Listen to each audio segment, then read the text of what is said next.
سلطان محمود غزنوی کے پاس ایک دیہاتی قسم کا نوکر آ کر نوکری کرنے لگا۔ بڑا ذہین دانا شخص تھا، بڑا باوفادار تھا۔ ایاز اس کا نام ہے۔ ایاز نے اپنی ذہانت، اپنی شرافت، اپنی وفاداری کی بنیاد پر وقت کے مسلم بادشاہ، رحم دل بادشاہ سلطان محمود غزنوی کے دل میں گھر کر گیا۔ اس نے غلامی سے اٹھا کر اپنے مصاحب میں شمار کیا، اپنے قریبی لوگوں میں اس کو شمار کیا۔ جو پہلے قریبی لوگ تھے ان کو کہاں گوارا ہوتا تھا کہ ایک نوکر دیہاتی کہیں دور پر رہے گا، غربت کا مارا ہوا، ایک نوکر کی حیثیت میں ڈیوٹی سر انجام دینے والا بادشاہ کی مجلس میں بیٹھتا ہے اور بادشاہ کے قریب بیٹھتا ہے اور بادشاہ کا منظور نظر ہو گیا ہے۔ یہ ان کو کیسے گوارا ہوتا؟ حسد گندی بیماری ہے۔ حسد گندی بیماری ہے۔ اللہ ہم سب کی حفاظت فرمائے۔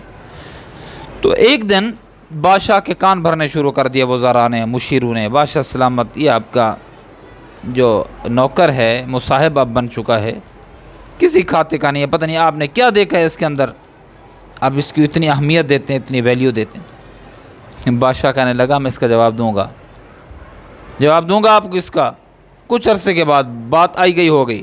کچھ عرصے کے بعد بادشاہ نے کڑوا پھل لیا اور اس کی ڈلیاں، اس کو کاش کیا، ڈلیاں بنائیں، ایک ایک کاش اپنے جتنے بھی مشیر تھے، وزیر تھے، ان کو دی، اور ایک کاش اسی کڑوے پھل کی ایاز کو بھی دے دی۔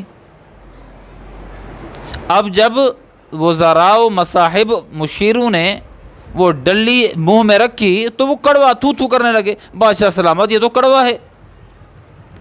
بادشاہ نے ایاز کی جانب دیکھا کہ اس کی جانب سے آواز نہیں آئی، وہ مزے سے کھا رہا ہے۔ ایاز مزے سے کھا رہا ہے۔ بادشاہ نے کہا ایاز تجھے کڑوا نہیں لگا؟ اس نے کہا کڑوا تو ہے۔ پھر کیوں کھا رہے ہو مزے سے؟ کہا بادشاہ سلامت کئی سالوں سے، کئی عرصے سے ہمیشہ میٹھا کھایا ہے، اگر آج کڑوا آ گیا ہے تو تھو تھو کرنے لگ جاؤں؟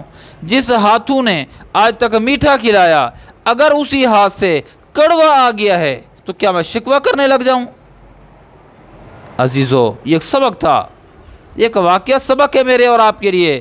اللہ رب العزت کی رحمتیں، نعمتیں، برکتیں، اللہ کی انعامات برس رہے ہیں موسلادھار بارشوں کی طرح، ہر ایک پہ، مسلم و غیر مسلم کی تمیز نہیں ہے، سب پہ برس رہے ہیں۔